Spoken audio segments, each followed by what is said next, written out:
Welcome to the great conversation where ideas matter. Ideas shape markets. Ideas change cultures. Ideas can change the world. I have been for some time now looking at the future of man and machine. I'm fascinated by it. I'm not afraid of it. I'm fascinated by it. I think we're on the edge of something that is going to reset, if you will, the economy and our way of looking at truth in a unique way. And I look for, I'm very attentive to people who are on the edge of that, not necessarily the bleeding edge. I would call it the leading edge. That is, they're finding practical uses for the state of the technology as it is today. And the other day, I had a wonderful opportunity to listen to a interview with Kirill Zubotsky, and I'm screwing up the name. I'm sorry, Kirill, but Kirill Zubotsky, and who is the founder of something called Smarty Names. But more importantly, when I was listening to him, he was one of those gig workers on the road in a Sprinter van going around the country. And I just love it because, technology is freeing us up now to do amazing things without having to go to the office every day and check in with a micromanager. So I just love the fact we have this kind of state of the economy right now. And hopefully we're never going back to the old one, even though some CEOs are demanding it. But Kirill, what I just love to have you on the great conversation, because let's talk about this exciting future ahead of us. Ron, thanks for having me. And definitely, let's do it, because the future is going to be amazing. And I think AI is going to boost it for us and make it so much faster and better. And we can only imagine really where this is going. And for me, by doing a little bit of it, by playing with it right now, that's kind of how I'm going to explore and to see just how we can bring it into our life. Well, I actually am always fascinated by what I call the ideators, the people who are taking inputs, with our sensors and everything, and we're collecting all this data, and then they ideate of what is possible. Tell me how you do that. How do you ideate in today's world?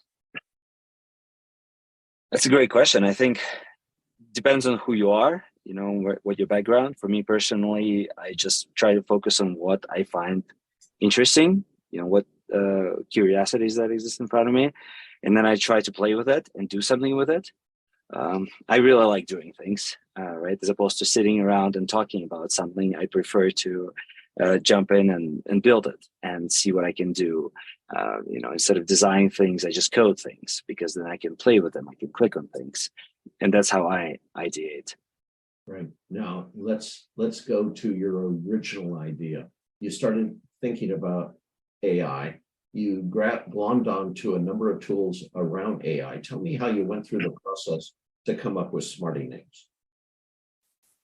Smarty Names was very spontaneous, and honestly, the amount of attention it's gotten so far was very unexpected, because I was just playing around. I needed a domain name, and I thought, well, we've got this AI, all these cool tools coming out. What can I do to make it do the thinking for me? In an old school domain world, you'd sit around and think of, well, what kind of keywords describe my business? What do I want it to be? And then go and search for those domain names. And that's very time consuming, and I don't have that time. So I wanted something that I can just explain my business to, and go find some domain names that would be good enough. I wasn't looking for, the perfect 4-6 letter domain name that rhymes, that has English words in it. I just wanted something good enough that I can quickly put a project on, put it out there.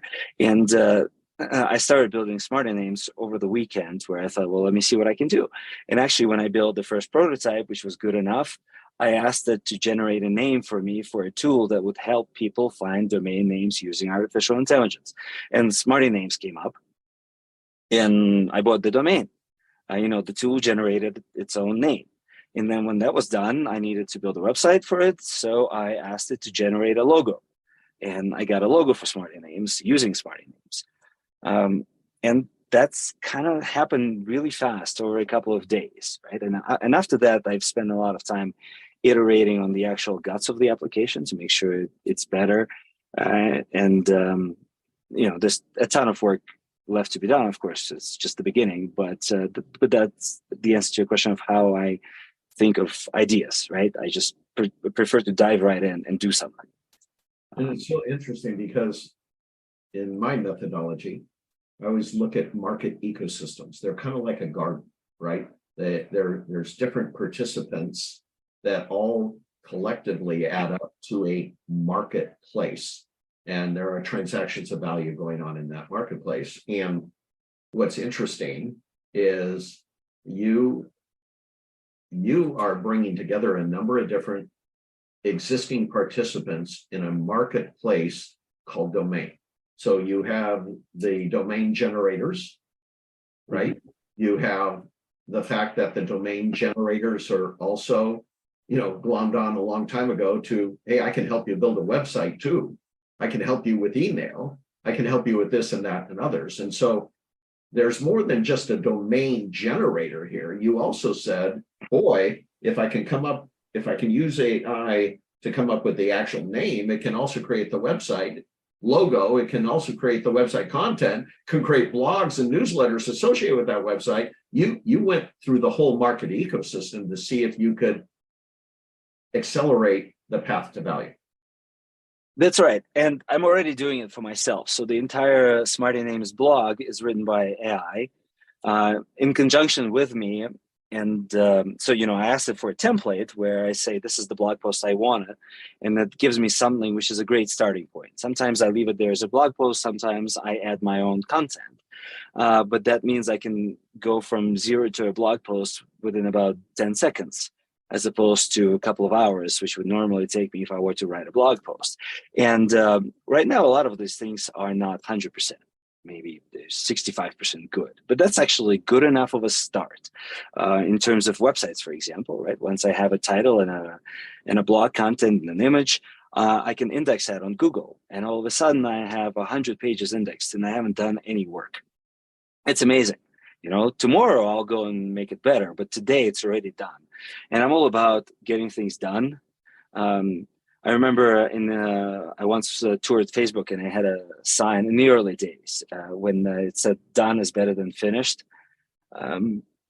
meaning that, if you want to finish something, it could take you a very long time. But if you just want to be done with it, you can do it right now. It's all up to you how fast you move through things. So that's how I'm using AI for myself, and I'm slowly going to bring it to the customers, right? So if you went to Smarty Names and you bought a domain, what often happens is people had an idea for something, they bought a domain, and then they ran out of time, right? Well, that's silly because you bought it, you really were passionate about something you wanted to release into the world. So I'm going to help you put it out there really fast, even if it's imperfect, right? But if it's a business, if you want to sell something, and we can get you from zero to your website is running and you can actually sell stuff to people in 5 minutes, I think it's incredibly useful. And wherever you go right now, it never takes 5 minutes. Buying a domain, getting your website paid for is really fast. Getting it actually launched is really slow. And I want to close that loop and make sure people can actually test their ideas really fast. Well, you just touched on a generational inflection point that actually most people don't realize. And that is many of us grew up with this old adage, measure twice, cut once, right? So the idea is get it right the first time. Well, nice hypothesis, but your generation has challenged that. How about we do this? How about we get it out quickly and test the receptivity and then improve on it as we go, which was the Google thing you just mentioned. It was the idea that it's better to get to market fast than get it right and perfect. Get it out, get it received, get people playing with it. And suddenly 1.0 became much different than the 1.0 in past generations. Yep. And, I think it's because you have to be willing to be vulnerable if you wanted to get your ideas out there fast. Because if you take a long time and make it perfect and put it out there, there's no guarantee it's actually right. But at least and I know it's true for myself as well. I'm an engineer, so as an engineer, you tend to want to do things right.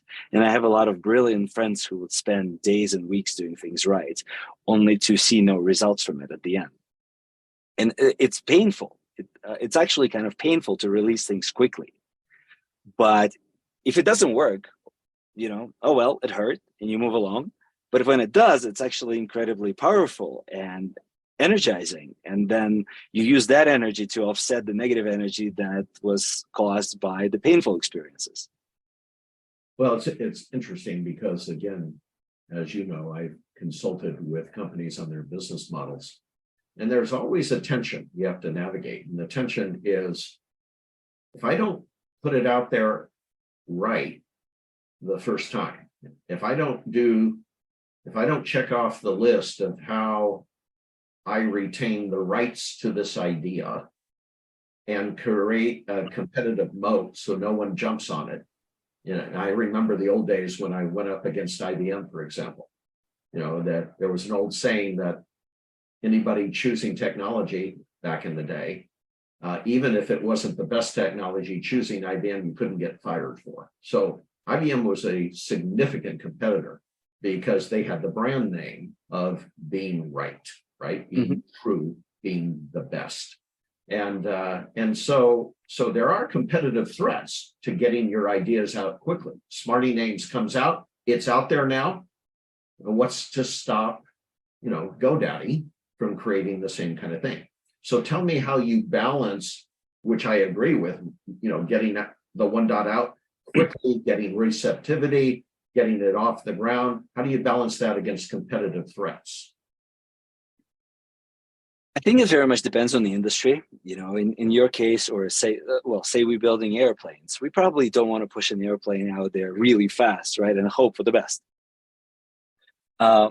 In case of Smarty Names, if I make all of the mistakes in the world, what's the worst thing that's going to happen? Nothing, right? It's okay. The domains aren't going to be very good. I'm not going to make a lot of money, but who cares? I can afford to make mistakes. And maybe that's why it's also so attractive to me, because it's a domain, pun intended, I guess, where I could make mistakes. In terms of competitive pressure, GoDaddy could certainly go out and do it tomorrow, but they have 6,000 people working for them. By the time they figure out which one of the 6,000 people gets to start working on it, I'll be so far away, I'm not worried about it. Yeah. And actually, I think you'll like this. I was invited on a call last week, with great people who do domain investment as a business, and they've been doing it for a couple of decades. And I really enjoyed the conversation. But one of them said, "Well, when you started Smarty Names, have you looked into this methodologies that we use to pick great domain names? How many letters, how it rhymes, is it brandable, keywords?" And I said, "No, I didn't even know it existed until 2 days ago. I just figured, well, how do I find a good domain name, and just do that?" And that actually really helped me. The fact that I was really naive about the space and I didn't know about existing technologies, I could just invent whatever it is that seemed good to me. And so the answer to your question in terms of competitors, I think there are certain businesses, applications, whatever it is that you're trying to build, where you have to first build what your competitors are building before you can engage your users in other features. And then there's things like Smarty Names when I don't have to, because I'm not trying to offer any other features. I'm using an affiliate model where if you want your DNS provided, you go to DNS Simple. If you want, to buy a domain, you go to GoDaddy, you go to name.com. I'm not doing any of that right now. I'm just simply doing the name finding, and eventually I'll start doing the website and logos and so forth. But those are the things that they aren't doing. So I'm not trying to compete with them. If anything, I'm augmenting what they already have with cool new tech. Well, what I also love about your approach, it says something for who you are. You started out with what you were, one, interested in. Two, you started off with improving your own experience. You didn't start off with, I want to figure out how to create a unicorn. Right. Right? Which seems to be the rage these days. How do I create a unicorn? And who knows? Maybe one of your ideas becomes a unicorn one day, but it isn't what motivates you. No, and I wouldn't be able to do that if I be really honest. If I wanted to create a unicorn, I mean, I'd go get a job at Google and just get paid really well and do what I'm told. Because I think it's a different process of sitting down and figuring out how to build something towards a certain goal. What I'm doing right now is more of a play approach, right? I get to play and I get to ask people how they interact with it and make it better. Yeah. But I'm not trying to be too serious about it. Right. If we truly are, and you've said this in the past, if we're truly at a app store moment, because you've been quoted as saying that we're at an app store moment with AI, which is incredible because we don't have an app store for it yet. So who's going to create the app store for it? But we're at an app store moment, and it's intriguing if the executive community that I have is listening to this, and and most of them are in already existing companies, being run by CEOs with a mission and purpose. How can we take that attitude of an app store moment and begin to apply it to real world needs, not worrying about whether, not looking for someone else to fulfill it, but actually beginning to innovate within my own sphere of influence using AI engines? Ooh, that's a challenging question because we've talked about this culture problem, right? If you're in a big established company like IBM, there's very little you want to do wrong. You don't want to make a lot of mistakes, but AI is really new. And even the technologies are still changing and breaking. And even one of the APIs I'm using, for Smarty Names, keeps going out every couple of days, and which means when the API is down, my service might be down. But I'm okay with that. If you're an IBM, you might not be okay with that. So I think part of it is you have to figure out where you're able to to take on the extra risk and do it there, and accept that it will probably break, that you will be wrong, that there's going to be issues and challenges, and that's just what it is. On the other hand, you can figure out where it is that you want to be more competitive in the future and risk applying AI there, because Steve Jobs said that before, where you have to cannibalize yourself or somebody else will, right? So this is your moment. This is your moment to figure out just how you can cannibalize yourself before somebody else gets there. And there, it's hard. It depends on the particular business, of course, right? But there's a ton of technologies you can play with. You can apply startup mentality where maybe you'll do 5% of your new releases, or your 5% of your customers will get access to the new tech, where the rest will get the stable version. But if you don't do it now, somebody else will definitely do it for you, and then you'll have to acquire them for hundreds of millions of dollars. So, better start now. Yeah, this idea of cannibalization's been around a long time. Steve did articulate it very well. It's hard for people, though, to think in terms of cannibalizing the process. I have a lot of chief security officers who will be listening to this, and security executives. And, if I ask them to cannibalize their services today, who knows what direction they would go on. But it's very much important that all executives, whether you're in HR, whether you're in security, whether you're in sales or operations, we begin to think about how we can basically, I hate the word disruption, but how we can basically rethink how we do things to achieve valuable outcomes. And sometimes it's not the outcomes we're generating today. They're different outcomes that need different procedures and different approaches. And I think what you're showing us with Smarty Names and your approach is we can be doing that now. It just is a matter of dedicating resources to begin to play with it. Yeah, and it doesn't have to be risky. If we're talking about security, obviously you don't want to screw up, right? But you can always set an instance of your process aside, which will double and you apply new technologies to that, and you can compare and see if it's doing things better, if you're learning something new. And in terms of bigger companies, if you want to find somebody, I think the best way for you to start working with these technologies is find somebody within the companies who is willing to take the risk and to play, right? If I find somebody like me who will say, oh yeah, sure, if you give me some time to go play, I'll go play. And you definitely have those people. And instead of trying to do it top down, where the executive will sit down and figure out what that initiative is, maybe it's possible to just allocate some budget and say, if you're anywhere in the company and you want to play, take a day this week and play, and let us know what comes out of it. And you might get really surprised. Years ago, I was in the beginning stages of computer-aided design and manufacturing. And I'll never forget going up to one of the chief designers of one of my prospective customers. And the designer said, you see that cabinet over there? I lock my drawings in it every night. He goes, I'm not putting my drawings on that because everyone can get access to that. And I said, well, that's the whole point. He goes, yeah, but then that would get rid of me and my value to the company. And so we have that kind of attitude with most new technologies, right? So for example, we're hearing with ChatGPT, I'm afraid my students are going to cheat.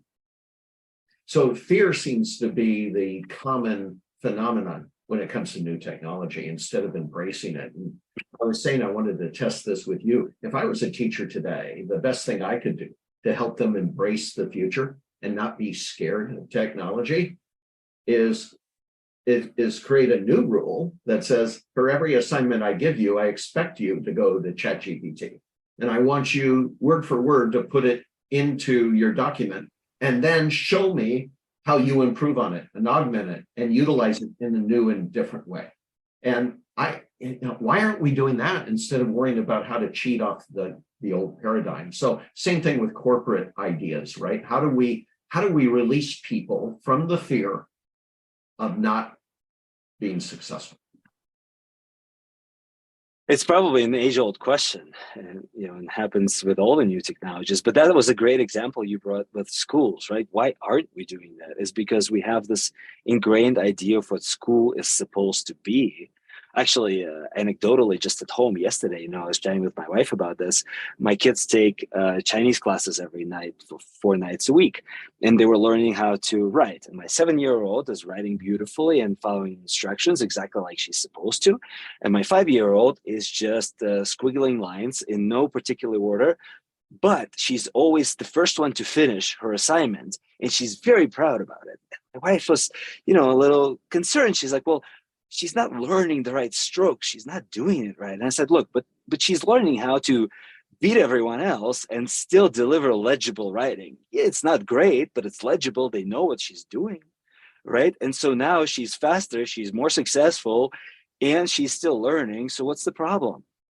And going back to corporate, that's the same idea, right? Maybe you just need to start by looking at what you do differently and accept that it's different for a good reason, that you'll still be successful. You're just not going to be successful necessarily by the same KPIs you were using yesterday.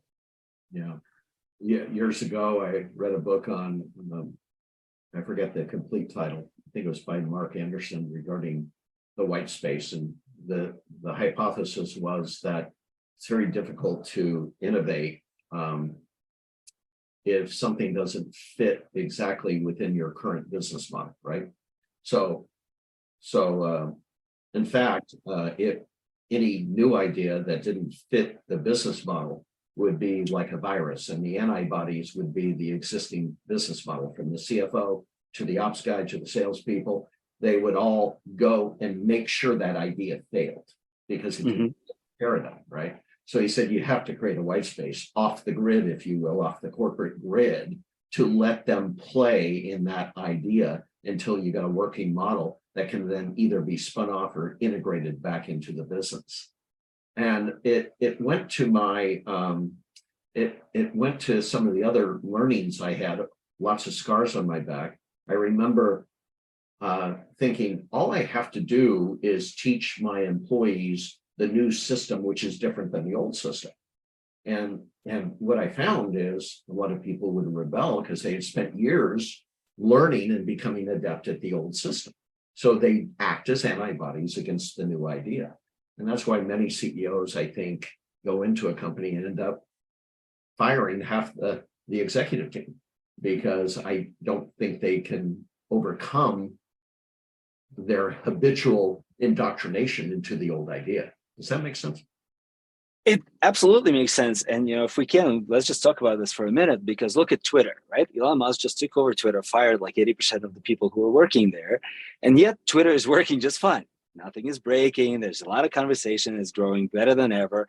You may or may not like how he did it, or the conversations, but holistically, if we look at it, it's still working just fine. And now he has that white space to actually innovate, because now he can hire more people. And people are not going to like that, but that's the reality of business, right? You can either slowly die or reinvent yourself and prosper. So which one do you want to do? And I think it's as simple as that. Of course, it's easy for me to say, here I am, sitting by myself with a little company. I'm not in charge of trillions of dollars. But then we can also take Jeff Bezos and Amazon as an example. And that's where I think that idea of two pizza teams, right? Where each team should be just small enough where I can consume two pizzas and still be satisfied. And they should work on like a core concept. And if the concept gets too big where that small group of people can't do it anymore, they have to take that and split it where a new team takes over a part of that concept. I think that's brilliant, because that means everybody is dedicated to a particular subset that they're working on, but they're going to do their best, and they're not going to interfere with the rest of the ship, so to speak, right? So if you want if you want those antibodies not attacking your idea, they just don't need to be part of it. You can just find a group of 4 or 5 people who are able to deliver. And with technology right now, I think, especially in big companies where people tend to stay in work for many years. Again, my generation is very different, right? We don't care if we work somewhere for 3 months and go somewhere else. That's perfectly fine. But for bigger companies, if you stay there for the last 10 years, you have a predefined notion of what work is supposed to look like, how you're supposed to be part of it.